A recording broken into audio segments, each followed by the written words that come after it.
I moved to Rockhampton in the mid-60s.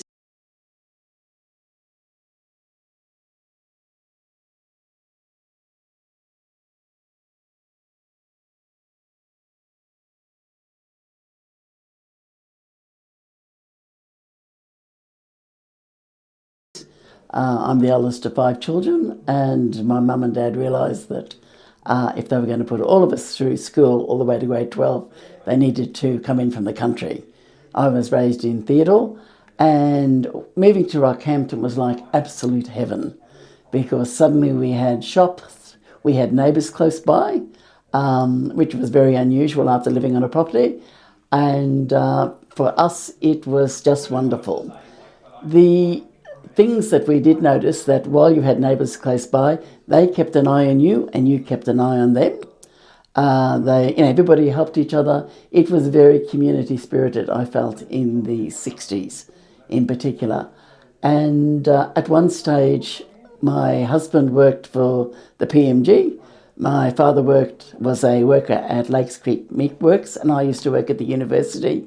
And it appeared, as my mum always said, we knew everybody in Rockhampton.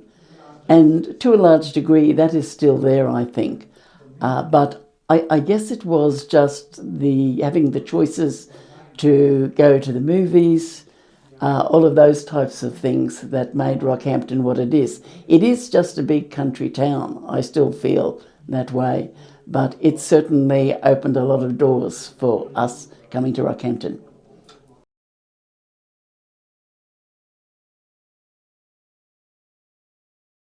The biggest change, and I don't think it's just made a change to me, but to a lot of people, was when they turned East Street into a mall. And to a large degree, I really feel that was the end of East Street, because we used to look forward to going to town, once a week, once a fortnight, and you got dressed up and you went into town and you were able to do all of your business and your shopping within East Street. So, and they had a lot of shops that were dedicated to specific items, like, music. You could go and buy sheet music and things like that. I'm not even sure today you can buy that sort of thing in Rockhampton. But for me, the mall actually ruined all that. So if you go down the mall these days, there is nothing there. When I had kids, I used to go and hire a 2-seater pram from some pram hire in William Street, and we would whip around and do all the shopping. We would have lunch, and then we would come home from town. So it was an outing, and I think Rockhampton has lost their city area. So that did impact on me, because as a teenager, we used to go to the movies, and then you catch the bus, because we had buses that ran day and night in those days. You catch the bus home. Invariably, it was from the post office, and invariably there was a fight before you went home, but that was all good fun.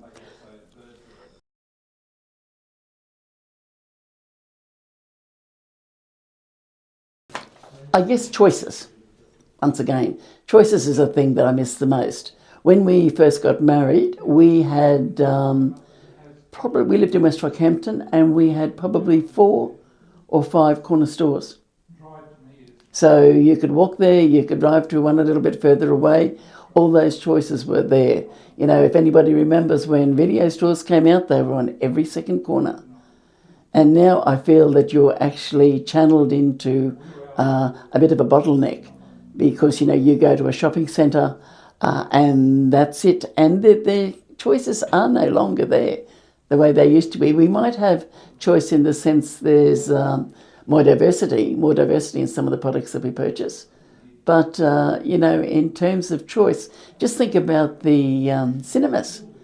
When I first moved to Rockhampton, there was probably maybe 8 or 9 cinemas in Rockhampton. Now, I know that obviously video killed the cinema, but the other thing that I miss is the drive-in theatre.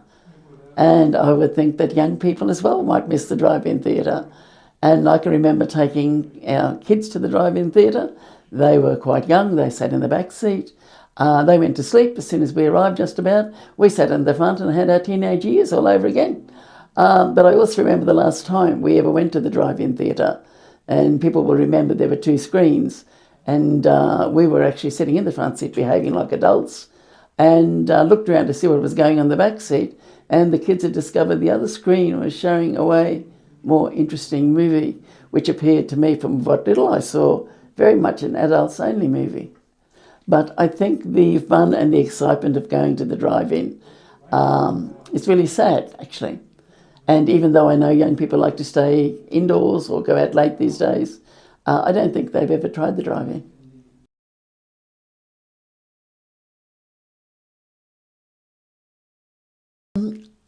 I guess the one story that I have that's specific to me and would play a very, very minor part feeding into Rockhampton history is that when I came to Rockhampton, Mum and Dad, as I said, Dad was a meat worker, Mum stayed home and minded the kids.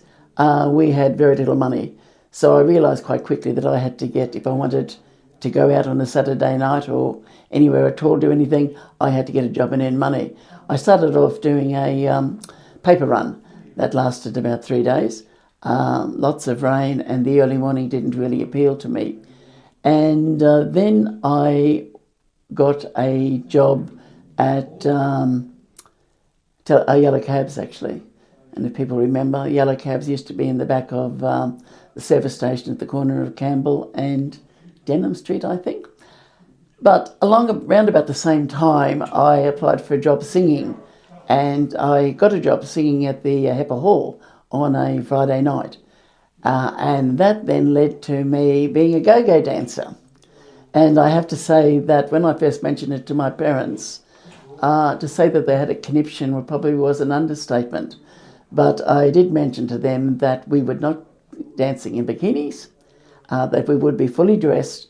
And my friend and I, it was myself and another girl, we went and danced at the Hepper Hall every Friday night, sorry, not Saturday night. But that actually then led to an interesting one, which my parents did really admire people who worked hard and were prepared to earn a dollar. And I came home one night, they were very strict, and I wasn't allowed out during the week. I was in grade 11 and 12 and studying to get through senior. So I came home and asked them if anybody remembers the Yellow Submarine in Rockhampton in East Street. You possibly also know the name Ronnie Wackenshaw. And Ronnie Wackenshaw used to sometime run midweek dances at the Blue Room at the Winter Garden Theatre. And he asked me, would I go down and dance to one song, and he would pay me $10 to do it and my cab fare down and back. Once again, Mum and Dad had some concerns that there might be poles or something around, but there weren't. And I went down and did it, and they were very impressed that you could make that sort of money. And the song was Russell Morris's Real Thing, which also, if people my age will remember, it went for 6 minutes and 40 seconds. But to earn $10 in those days, 68 it would have been, to earn $10 for that was well worth it. Mum and Dad were quite impressed by that. They were even more impressed by the fact that I didn't think I'd make a living out of go-go dancing, which was good.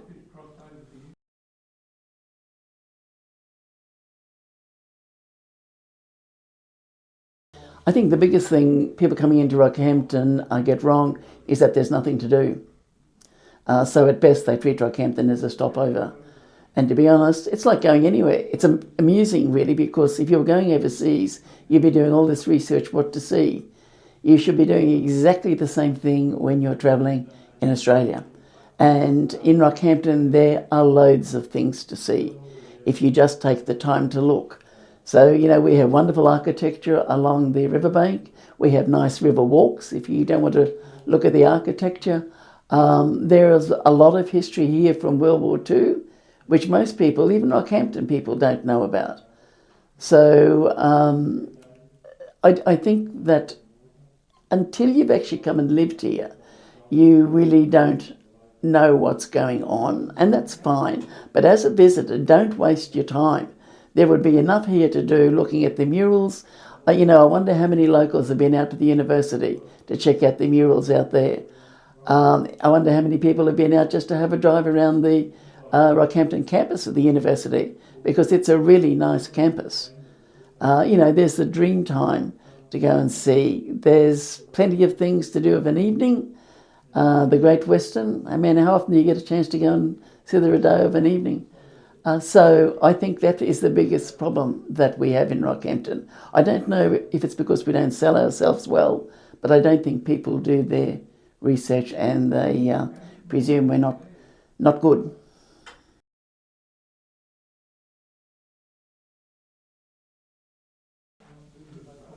I think what I would like them to remember, and I hope it's still going, is just the fact that because it is a large country town and because a lot of people know each other, and it means a lot of people look out for each other.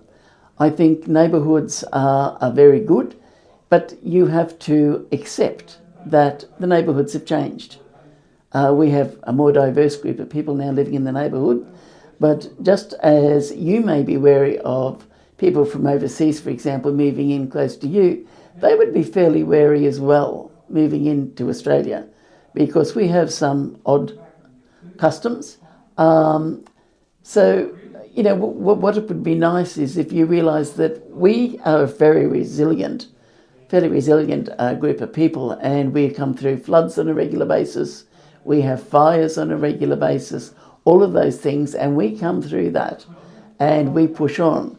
So I think many years ago, people thought Rockhampton wasn't going to thrive. There was lots of talk about Mackay was thriving, but Rockhampton wasn't. You need to drive around and have a look because Rockhampton has thrived, and Rockhampton will continue to thrive because institutions like the university, for example, will ensure that that happens. And we are a group that are prepared to work and get through all adversities that are sent our way and make the most of it.